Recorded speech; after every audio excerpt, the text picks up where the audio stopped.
Shaman!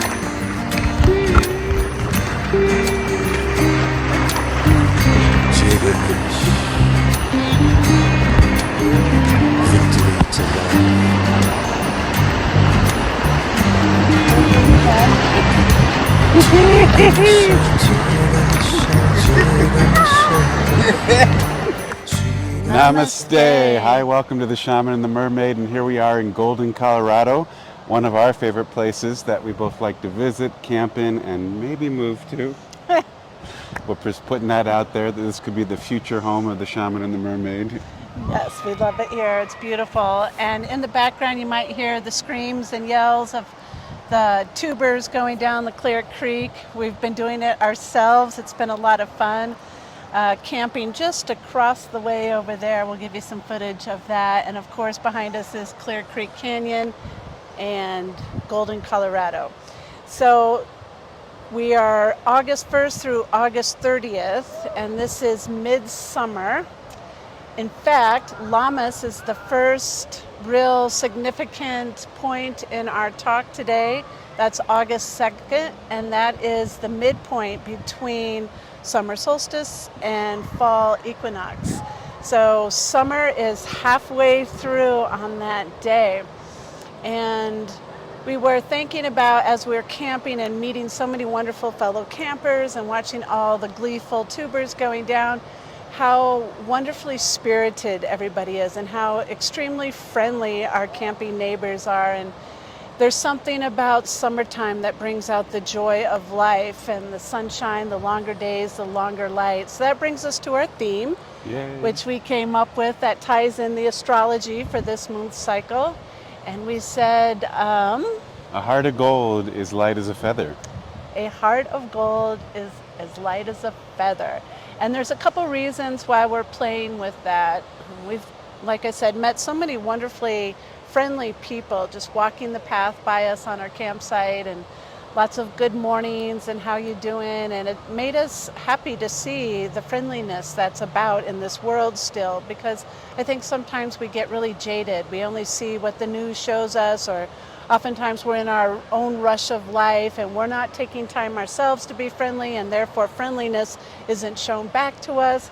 And so when you slow down and you get on the lazy river, life gets a lot more friendly, and it's an important reminder to us that the more friendly we are, the more we cultivate that energy back to us. And Michael's been doing some studies in the Egyptian lore, and one of the things that he came up with was Mot, who is Thoth's wife and or companion. And what does she represent, or what does she hold?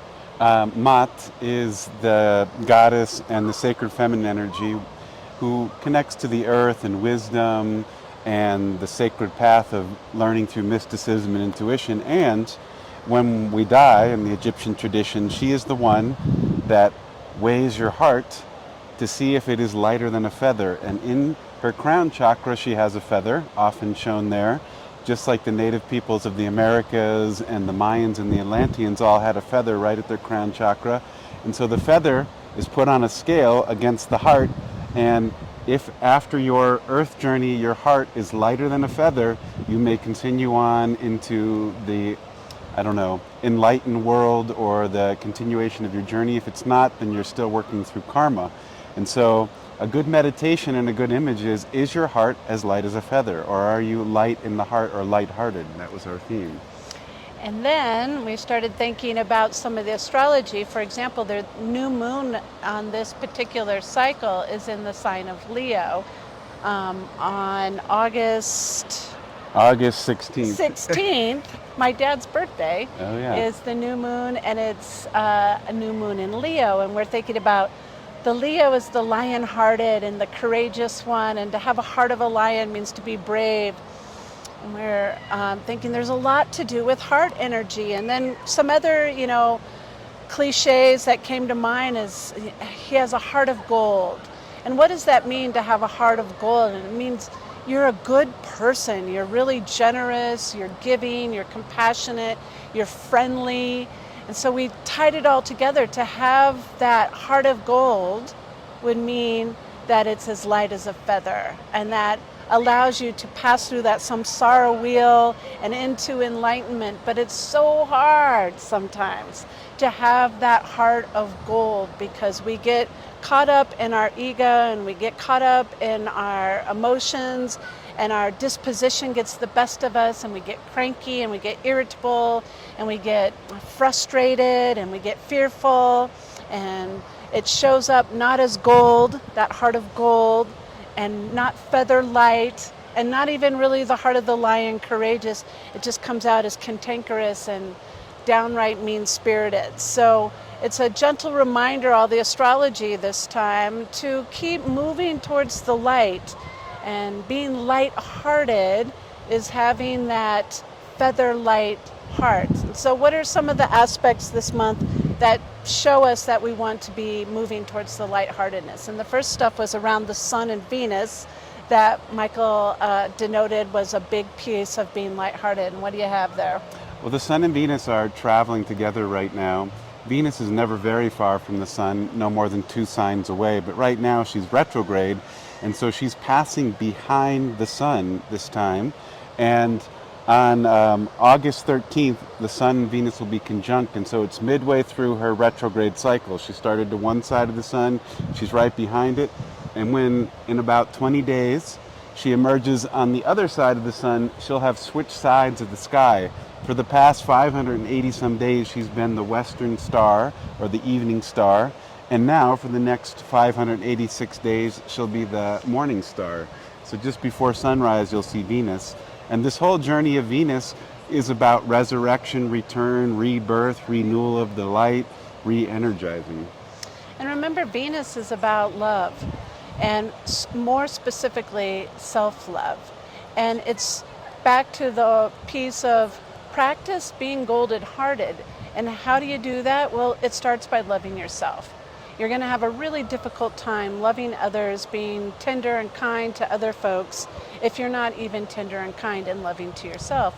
So Venus's retrograde period is a time for us to really think about what it is in our own life, in our own self, that needs to be nurtured, cultivated, cared for, loved on, that maybe we've been neglecting, and have a heart of gold for our own self at this time. Go ahead. Oh, God, were you going to say more about Venus? No, that's okay. Along with the Venus, we have Lionsgate. Right. And for those of you who aren't familiar with Lionsgate, it happens on August 8th every year. 8/8. 8/8. 8/8/23 this year. And it's when the sun is in the sign of Leo and passes in front of the star Regulus. Regulus is a red star, and it's the heart of the Lion constellation. And so when the sun aligns, it's like the sun is in its home in the sign of Leo. And what do you have about Lionsgate? I've always known Lionsgate to be a portal that opens ourselves into that tenacity, courage, kind of the strength of who we are. Step into your power. And so on 8/8, which if you turn those 8 sideways, it's the infinite sign, infinity sign. And that's a portal, infinity, into infinity and beyond. So the Lionsgate portal opens us up into our own potential, our own power, our own prowess, our own lion-heartedness. And it's a beautiful time to really sit with ourselves and kind of wrap our brain around what it is that's working, and further that and cultivate that, and what's not working. And it's time to shed and let go, and then move into that next dimension of yourself through that portal opening of Lionsgate on 8/8. So more lion energy, right? We have the Leo new moon, we have Lionsgate, and the sun and Venus cruising together. But we have the sun moving into the sign of Virgo shortly after that on August 23rd, and that is the same day that Mercury goes retrograde. Or as we typically do, right? But as he said, or it could be one of these. And Mercury retrograde is just awareness around our communication. It's awareness around how we use our words. Are we using them in the right way? And it makes me think, since our whole topic is heart of gold is light as a feather, There's a Yoga Sutra 133 that I like to refer to sometimes whenever I'm feeling that I'm not being in my golden heart, when I'm not going to weigh that light feathered heart. It's a reminder for me to go back and look up the sutra. And it says to be friendly towards the happy and compassionate towards the unhappy and delight in the virtuous and to have disregard for the wicked. And that these are the 4 keys to happiness, or the 4 keys to opening our own heart when we practice these. Because Patanjali says that essentially we, all humans, are in one of those 4 states, either happy, unhappy, or virtuous, or wicked. And so those keys that he's suggesting, being friendly or compassionate or delightful or showing disregard, are the ways that we can address those different personalities that we step into or emotions that we step into. And so as we come on to that Sun in Virgo, which Michael's a Virgo, that'll be his birthday month. As the sun moves into Virgo, it's a really beautiful time to kind of take stock of what is working on a routine level, what is good for our health and well-being. These are all Virgo qualities. And the sun is that outward radiance of who you are. And so it's saying, how do you want to show up in the world? And these are some keys that would help us. So friendliness towards the happy and compassion towards the unhappy, delight in the virtuous, and disregard for the wicked. Aho. That will help us with the Mercury retrograde on that same day that the sun moves into Virgo, because it might help us hold our words in. And we were also talking about, when we thought of that Yoga Sutra 133, that it reminded us a little bit of Don Miguel Ruiz's 4 agreements. And his 4 agreements are: be impeccable with your word, don't take things personally, and don't make assumptions, and do your personal best. Those are perhaps another way to look at things with 4 other keys. As Mercury goes retrograde, just kind of watch your language and how you speak your words, and not taking things personally. He says that one, or excuse me, he says not making assumptions. That one alone can change the outcome of your entire life if we can lose our assumptions that we make, often erroneous too. Now, we don't have too much left to talk about, although the month is chock full of lots of aspects. We're just kind of honing in on the ones that we thought were key. The sun trining with Chiron, as well as Venus. And Venus trining, because they travel together. Sun and Venus both trining with Chiron is a harmonious flow for working with some of those parts of ourselves that are still a little wounded. We can put some light on it and let ourselves shine out and radiate out our healing energy as opposed to our wounded energy. And also we have the Mercury retrograde, but we have another retrograde. Uranus, or Uranus, or Uranus, all the ways to say it. The Greek way is Uranus, but you can use any of them. Goes retrograde on August 28th and goes all the way until the end of January. January 27th is the end of the retrograde cycle.